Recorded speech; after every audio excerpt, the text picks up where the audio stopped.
for that. So this year, one of the key features of the chess camp is the presence of two highly accomplished and top-ranking players from the region. In fact, one is a Grenadian by birth and received some of his early schooling here, but he has been based more out of Grenada, one in Barbados, and now he's a professor of mathematics in the United States, and that's Dr. Ron Buckmeyer. And the second person we have is again a top player in Barbados, Kelvin Daniel. He's a member of the Barbados Chess Federation, and he's not just a player, an experienced player. In fact, he played in 3 chess Olympiads before. He is, and in fact, the chess Olympiad is the equivalent of Olympics, is the Olympics for chess, represented Barbados, and but also he's an international arbiter. What you call an arbiter? That's one of the officials who officiates at games, at international chess tournaments, and thirdly, and very importantly, he is a FIDE trainer. FIDE is the International Chess Federation, as the international body governing chess. And there are 2 FIDE trainers in Barbados, and Kevin Daniel is one. So we are very fortunate to have him here this week with us to assist in training. So we're focusing on teaching everybody this week, training everybody, whether you're learning chess, whether you know chess already, but of course there's always room to improve techniques. And thirdly, if you are an advanced chess player, then we have those special sessions to prepare for regional and international tournaments. All right. Let me also ask you this. With the launch of the Federation back in 2019, how has it grown in Grenada? Have we seen the interest growing from individuals wanting to learn chess? Have we seen growth in it? Yes, certainly. In fact, tremendous growth and interest. Now, we were caught with the COVID 2020, 2021, part of 2022. So we were not able to do the physical sessions as we initially planned. But we have been able to get chess into several schools. So there are chess clubs in several schools, and it's part of the extracurricular activities. In fact, the Presentation Brothers College probably is the most organized of the schools, where they have chess and several students involved in chess. So what we do is to give out boards, chess boards, make chess boards available, and make trainers also available for these schools. I must say, last year we didn't have a chess summer camp. What we did, we decentralized it last year, and we targeted a few areas, including there was chess in the library for kids on Lucas Street. So we had some games there teaching folks to play chess. In fact, this year too, at the Grove Library, there was a summer program for kids, and chess featured prominently as part of that program. But what we did last year that really had an impact is that we brought in from FIDE. We were very fortunate to have one of the FIDE, and when I say FIDE, I mean the International Chess Federation, top officials, and he is responsible for the project called Chess in Education. So we had him here actually last year for about 10 days. And during that period, he met with like principals of both primary and secondary schools.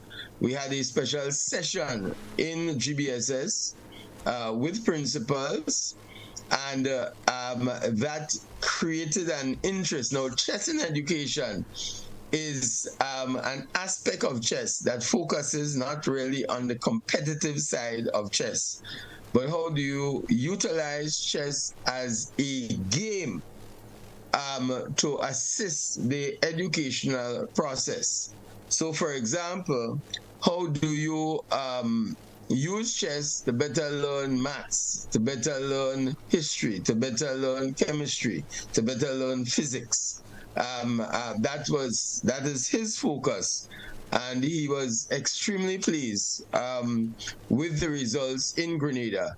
So coming out of those sessions, we had principals using the initiative, principals and teachers, to establish these chess clubs. And we visited several schools last year too, primary schools.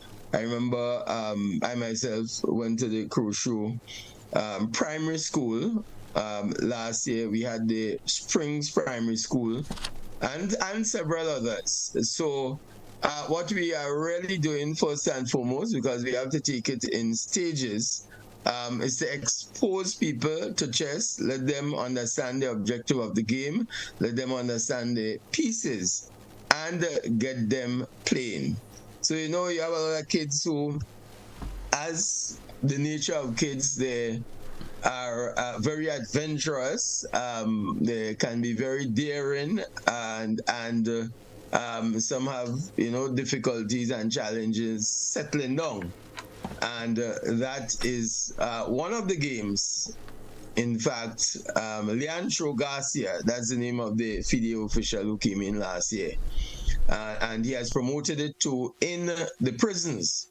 We did a visit to the prison last year, and chess is developing as one of the organized games in the prison. In fact, shortly after Leandro's visit last year, we had an international Grenada prison participated in an international tournament for prisoners. Okay. And it was Grenada, Trinidad, and Jamaica were the only prisons from the Caribbean participating in that tournament. You know, so we are making significant headway, slowly but surely. And the idea, you know, at the end of the day, is to ensure that there is chess in every primary and secondary school, and also in all the communities in Grenada. Of course, that will be achieved over a period of time.